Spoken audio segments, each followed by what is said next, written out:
Y'all stick with me. There's a rough draft. Might not be smooth, but we're going to go with it. All right. Turn room in Hebrews 12 and 2.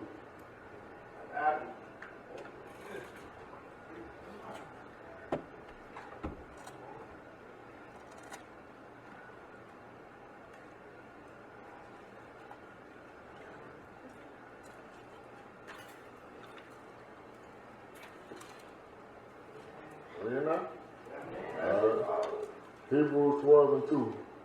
Looking unto Jesus, the author and finisher of our faith, who for the joy that was set before him endured the cross, despising the same, and is set down at the right hand of the throne of God. This morning I want to talk about at the foot of the cross. Somehow throughout this whole new generation of what we call followers of Christ, they kind of downsized the cross. Like people just kind of took the cross out the mix. They so busy talking about naming and claiming and press down, shaking together, give them $100 to give you or $1 million bet. Some people telling you you ain't healed because you ain't tithing enough or you ain't believing enough, but nobody want to talk about the cross no more. We just forgot all about the cross. We think the cross is just something that we wear around chains and get tattooed on us. How many of us know that the cross is where we are burned down there? Had it not been for the cross, we wouldn't be here today. So, it's just knowing that Jesus said to take up your cross and follow me. That's more than just words. That means you literally have to take up your cross. So what the cross represents? That means that everything that comes with following Christ, you got to tote that on your shoulders. No matter what that comes with. And it's not going to be easy all the time. I mean, it's not cool following God right now. Everything cool but God. We know that. It's cool to do everything but come to church. I ain't going to church. All they want is money. I ain't going to church. All they trying to do is mess with your wife. So it's cool to be everything but a follower of Christ, right? All right? Now, the cross is significant because we lay our burden down on it. So, without Christ dying on the cross for us, we'll be done. You can stick a fork in it. He went to the cross and died so that we will not have to die. So some people disagree that say, well, how we going to leave here? If you think about it, you're not dying, you're just transitioning. He made you from clay, so you're going to return into the dirt. This ain't nothing but skin that's holding your spirit and soul in. And after it's time for you to leave, this going to lay down up in the dirt, and your spirit and soul going to go right back to Christ. All right? So, it will ask, once again, what's so significant about the cross? Because at one point in time, we were separate from God. In Colossians chapter 1 and 22, it says, in the body of his flesh, through death, to present you holy and unblameable and unprovable in his sight. So basically what they're saying is, once we was alienated from God, but now he is reconciled by you, by Christ, the physical body through death to present you in his holy sight, without blemish and free from accusation. So the reason why Jesus had to die is because had he wouldn't have died, whenever it comes time for us to stand in front of God, we ain't had no chance. So because he died, we free without blemish. Now some months we'll look at all the mistakes we made. I did this, I did that. What's your sin for somebody who created the earth that we're standing on? People always think that what they got too heavy for God, man. God, I'm too far gone, man. God can't handle this. That's a lie. All you got to do is think about this. God said, let there be light, and there was light. So if God can create light, what's your little bit of problems to him? So you deal with that a lot. Like people really believe that they too far out in the world to come back to God, and that's how you put limits on them. What's our little bitty human problems to God? Think about that. I use a prime example with sickness. What is sickness to the God who is outside of sickness? See, sickness came in with time. Think about that. Because they say over time of sickness will eat you apart, right? God don't have no age. How old God is? Because time didn't come until after God made the world. So that means sickness can't do nothing with something that's outside of it. Alright? So, another thing about the cross is he took the curse so we didn't have to. In Galatians 3 and 13, Christ had redeemed us from the curse of the law, being made a curse for us. For it is written, cursed is everyone that hangeth on a tree. So because he died for you and me, he can speak to the Father on our behalf. So basically, Jesus is our defense attorney. So every time we down here and we do something we ain't supposed to do, we got Jesus sitting right there and saying, Father, forgive him. Give him another chance. You love your child. That's my sister. That's my brother. Now, I know there's some educated people in here. I know we got some degrees. But tell me what degree can stand against Jesus.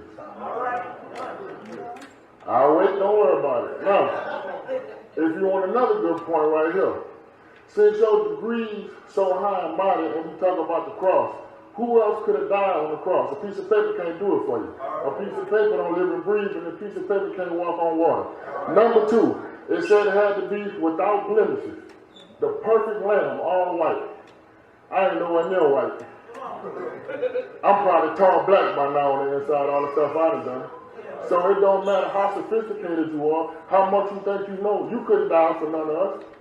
And then, number 3, if you actually sit down and focus on what they did, Jesus, you wouldn't want to die neither. I'm talking about, look, hold on, wait. The first thing they got me is, they didn't feed him. Look at me. Do I look like I don't like to eat? Come on now, let's keep it real, we all in church. Number 2, they beat him up they whipped him all night. They whooped him, like military whooped this man. I'm talking about they put stuff in and ripped stuff and skin out of him. After that first lick, I'd have been like, oh no, you gotta come get me. That's it. That's a wrap. Then after you get tortured like that, and they make a fool out of you, you know before that you die for a world that's gonna reject you. That's why the Bible says, no greater thing is that you lay down your life for a friend. But Jesus laid down his life for people that's not going to even love him. How can you take on all that weight and carry that cross and get starved and let them people do you like that for a world that don't even love you? Ain't there something in the Bible that say something about whenever God says, whenever he come back, is there going to be any believers left? Something like, how you going to say it? Thank y'all. Y'all better than me. I can't remember. But still, you doing all this stuff and you're going to die for a world that don't want you. In 1 John 2:1 and 2 it says, my little children, these things write I unto you, that ye sin not. And if any man sin, we have any advocate with the Father, Jesus Christ, the righteous, and the propitiation for our sins, and not for ours only, but also for the sins of the whole world. So basically, that's what I just said. There's a lot on your back. And anybody ever felt like, you ever been in a place where you might not feel depressed, but you feel heavy? You know what I'm saying? Like you got a lot going on, life crashing in around you, just everything going wrong, and that be the time people won't bother you all the time. Whenever you got the most going on, that's when your phone jumping off the hook. Somebody needs some money, somebody needs advice, they won't borrow your car, you about to go bankrupt, like that's the hardest time. Now, magnify that. It said, Jesus who never knew sin. We know sin because we all sin. Imagine never knowing sin and had to tote all that. Now the little stuff we feel ain't nothing compared to toting the sins of the world. He had to become what the world loved, basically, because the world loves sin. Jesus had to become all that. And he got tortured. And he had to get up there on that tree and be cursed and become sin for a world that's going to reject him. That's why all our problems get solved at the foot of the cross. I used to hear the old folks always talk about the cross. Take it to the cross. I lay my burden down. I understand it now. Because you're not going to get your problem solved nowhere else but at the cross. And I'm going to say this again, and I say it every Sunday. I ain't talking about no statue. What show the white man up there with the perm bleeding, with the blue eyes, I'm not talking about that. This is a spiritual thing, where you lay your burden down. You got to go in front of God, like David had a threshing floor, right? You got to find you somewhere to pray. It could be anywhere. It ain't gotta be nowhere special. Find you a place of peace. It could be in your car, in your shower, on the toilet. Find you a place of peace and make that your stress flow. And go in there and pray. You talk to God. I don't care how long your day going. I don't care if you want to do it. I'm telling y'all from personal experience. You got to talk to God. Whenever you talk to God, watch how stuff start happening up in your life. Watch how prayer change your life. I'll give you another example. Russell had told us, and I'm going to keep saying it because God gave it to him, and he needed to tell the world, and I'm going to help him. Russell told us his family member died, and God told him to pray. What happened, Russell? She came back after he prayed. Now, what I was saying earlier about us standing up here and us being on the same level. If we was at a different church, somebody else would have been like, you need to call pastor and get him to pray. You be the change. God said we all sons. What y'all need me to pray for? Y'all got just as much power as I got, maybe even more. Your Bible works just like mine work. So how can we be so selfish to think that God is just getting power to us and none of y'all? There's going to be some people y'all ain't going to meet, I ain't going to never meet. They might need prayer. You know what you do?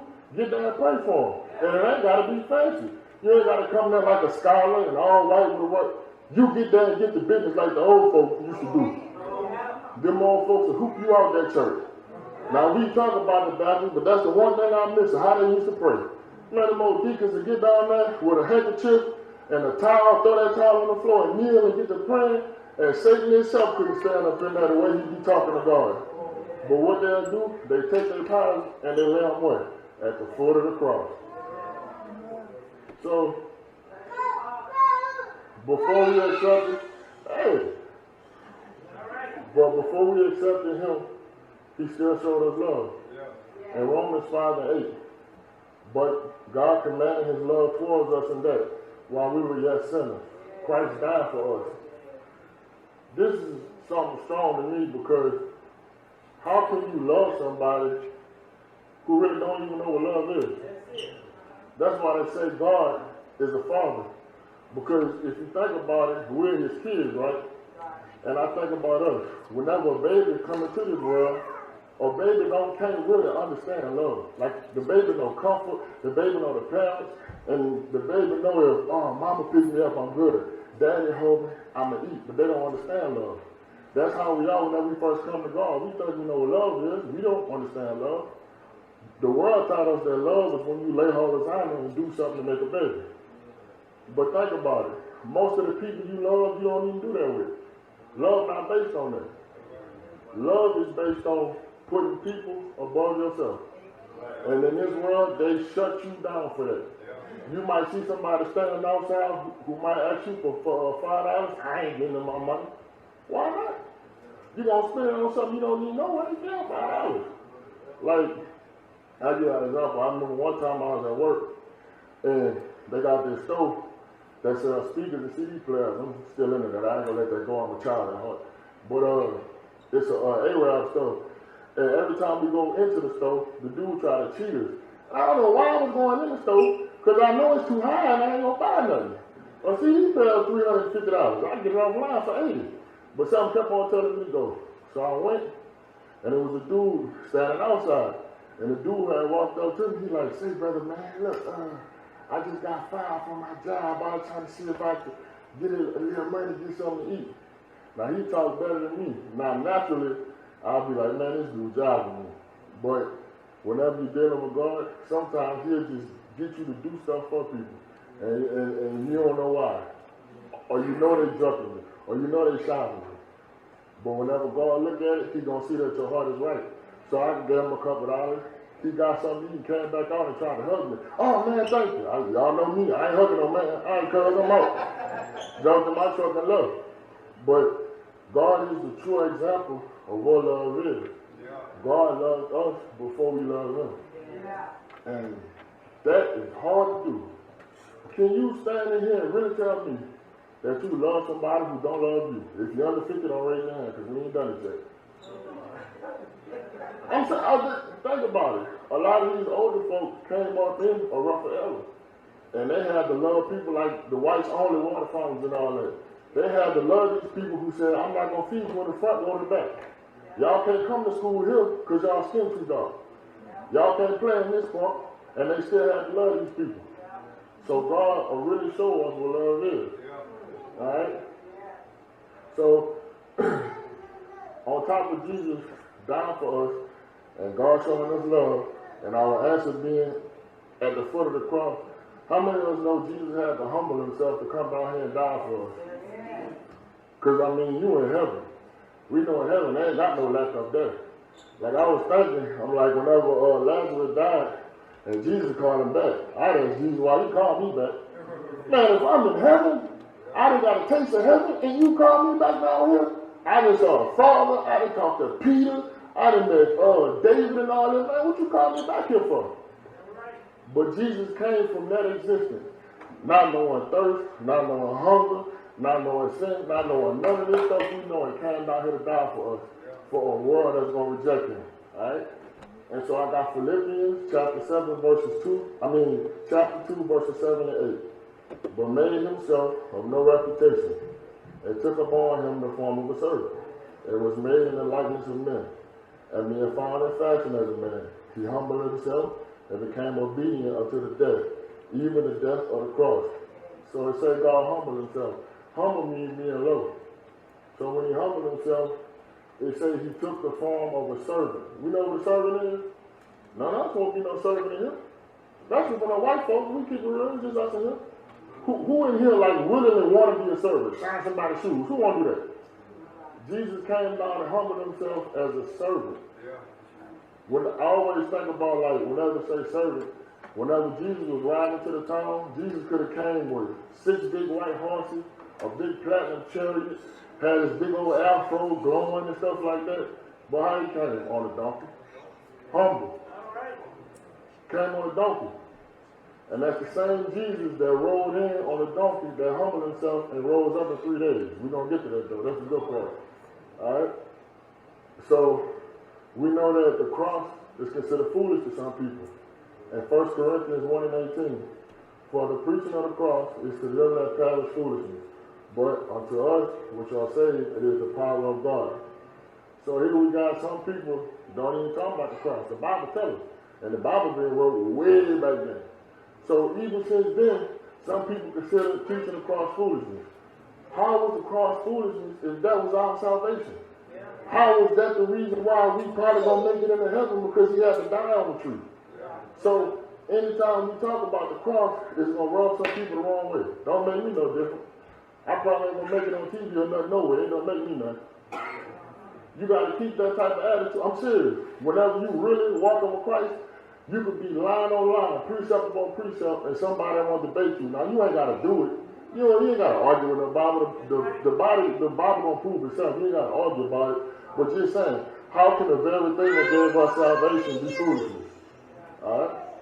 And so, in Mark 15 to 26, and the subscription of his accusation was written over the King of Jews. So, in Mark 15 we got where they put him on the cross, and he up there with these 2 dudes, right? But when Jesus talked to him, he told him he was the King of Jews. Now imagine all this I just told y'all. You came from heaven with your Father, not knowing that. You didn't humble yourself. You came down here and took on all this sin for your ungrateful brothers and sisters. And we know ungrateful family members because we all got them. You came down here and took on all this for these ungrateful people. Got beat for no reason, got lied on, got starved. They put the thing on top of your head, they spit on you, put you on the cross in the market. They put that thing up there that said King of the Jews. Alright? And so, whenever they beat him, they strung him up and put him on the cross. But the thing that was amazing to me is, he had 2 dudes up there with him. And they were thieves. And one of them asked him, when you go up there to be with your Father, remember me. I know who you are. I see it. Remember me. And the fact that he told him that you're going to be with me in paradise will break all stereotypical religious acts till this day. We think that good acts is going to get us into heaven. We think that feeding the poor going to get us into heaven. We think that preaching and laying hands going to get us up into heaven. If that's true, the thief would have never made it. This man was on his deathbed, well, up on the tree, and told Jesus, remember me. And Jesus told him he's going to get up into heaven. All you got to do is talk to God. That's what we're in. A relationship. And he formed a relationship in the last 5 minutes of life. So just remember that it's not living life is doing good works are wonderful. But that's not what's going to get you up into heaven. Because it's going to be a sad day whenever some people we think holy ain't going to make it in. And some people that smoke cigarettes are going to be right there in heaven. How he made it in? He smoked cigarettes. How he made it in? He had a drug problem. Your heart. God don't see what we see. God sees your heart. You got people with good hearts that just got problems. And we can't see their heart, but God do. That's why it's important that we don't judge. Had Jesus been like us and judged the man, he wouldn't have made it in. But Jesus saw his heart.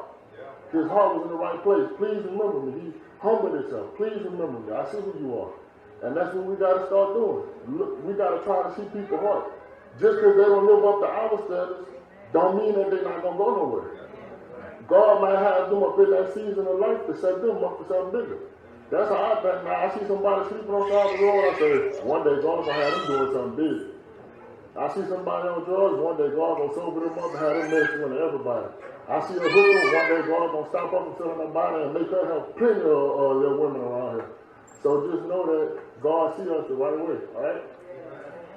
And in John 19:30, when Jesus therefore had received the vinegar, he said it is finished, and he bowed his head and he gave up the ghost. So when he got to the cross and said that it was finished, keep in mind he had done all this stuff. Now whenever I say it's finished, I'm talking about God not doing nothing else. And it's going to be hard to kind of get this together because I was just sitting there thinking on it, but knowing that God is outside of time. God has already created everything, right? So God's still resting. So that means we got to come into what God has already set up for us. God's sitting there chilling. He waiting on nothing. But he's not going to bend his will for none of us. And sometimes we get rough because we feel like, bro, I'm doing everything I could. I'm praying, Lord, I just can't stop hating my mom. I just can't stop hating my cousin. I just can't stop cheating right now. I just can't stop gambling right now. Let me tell you something. God ain't changing his or bending his will for none of us. We're going to have to walk into what he has for us. But the thing about that is, why I'm telling you to have your threshing floor, because when you start praying, you'll lose the taste for it. You wouldn't want to do it no more. When I tell you I was a pointed animal, my mom and dad said right back there. My mom used to call me and say, it's nice to hear from you. I ain't seen you in a couple of days. I know whatever woman house you buy, you ain't going to church. Actually, turn on, look at it. But it's not until I got close to God that I found out there wasn't nothing up in there. Staying out till 5 in the morning in a house that wasn't mine where I wasn't paying no bills at. Trying to find peace up in the bottom of an alcohol bottle. Trying to get some sleep because you got to roll up a blunt and smoke. There ain't no peace in there. Get close to God, God gonna take that all away from you. It might not come as quick as you want, but you're gonna see that they ain't got no peace in none of that. The only peace you're gonna find is going to the foot of the cross. Alright? So we know that all our problems get solved where? So where we gonna stay at? Alright, that's it.